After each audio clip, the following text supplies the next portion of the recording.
ഇടുക്കി പൈനാവിൽ വീടുകൾക്ക് തീയിട്ടു. പൈനാവ് സ്വദേശി അന്നക്കുട്ടിയുടെയും മകന്റെയും വീടുകൾക്കാണ് അന്നക്കുട്ടിയുടെ മരുമകൻ സന്തോഷ് തീയിട്ടത്.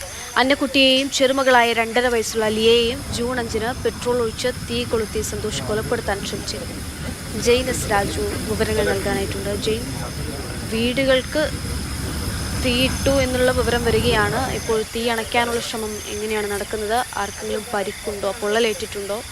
വിവരങ്ങൾ.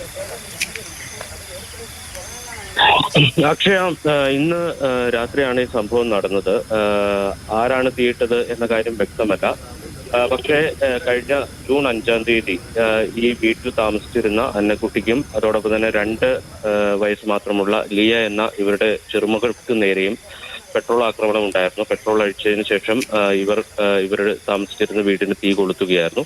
ഈ ആക്രമണത്തിൽ പൊള്ളലേറ്റ അന്നക്കുട്ടിയും ലിയയും ഇപ്പോൾ കോട്ടയം മെഡിക്കൽ കോളേജിൽ ചികിത്സയിലാണ്.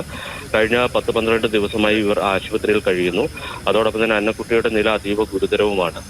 ഈ ഘട്ടത്തിലാണ് വീണ്ടും ഈ വീടുകൾക്ക് നേരെ ആക്രമണം ഉണ്ടായത്. അന്നക്കുട്ടി താമസിച്ചിരുന്ന അവരുടെ വീടിനും അതോടൊപ്പം തന്നെ ഇവരുടെ മകൻ താമസിച്ചിരുന്ന വാടക വീടിനും നേരെയാണ് ഇന്നലെ രാത്രി ആക്രമണം ഉണ്ടായത്. ആരോ രാത്രി തീയിടുകയായിരുന്നു. ഈ 2 വീടുകളും ഏതാണ്ട് പൂർണ്ണമായും കത്തി നശിച്ചു എന്ന് തന്നെ പറയേണ്ടി വരും. അന്നക്കുട്ടിയുടെ വീട് പൂർണ്ണമായും കത്തി നശിച്ചിട്ടുണ്ട്. മകൻ താമസിച്ചിരുന്ന വീടിന്റെ ഒരു ഭാഗം മാത്രമാണ് ഇനി അവശേഷിക്കുന്നത്. കഴിഞ്ഞ 12 ദിവസമായി ഈ അന്നക്കുട്ടിയെയും ചെറുമകളെയും ആക്രമിച്ച ഇവരുടെ മരുമകനായ സന്തോഷിന് വേണ്ടി പോലീസ് തിരച്ചിൽ നടത്തുന്നു. പക്ഷേ ഇതുവരെ പ്രതിയെ കണ്ടെത്താൻ കഴിഞ്ഞിട്ടില്ല. ഇതുമായി ബന്ധപ്പെട്ട് പോലീസിനെതിരെ വലിയ ആക്ഷേപം നിലനിൽക്കുന്ന ഘട്ടത്തിലാണ് വീണ്ടും ഇവർക്ക് നേരെ വീണ്ടും ആക്രമണം ഉണ്ടായത്.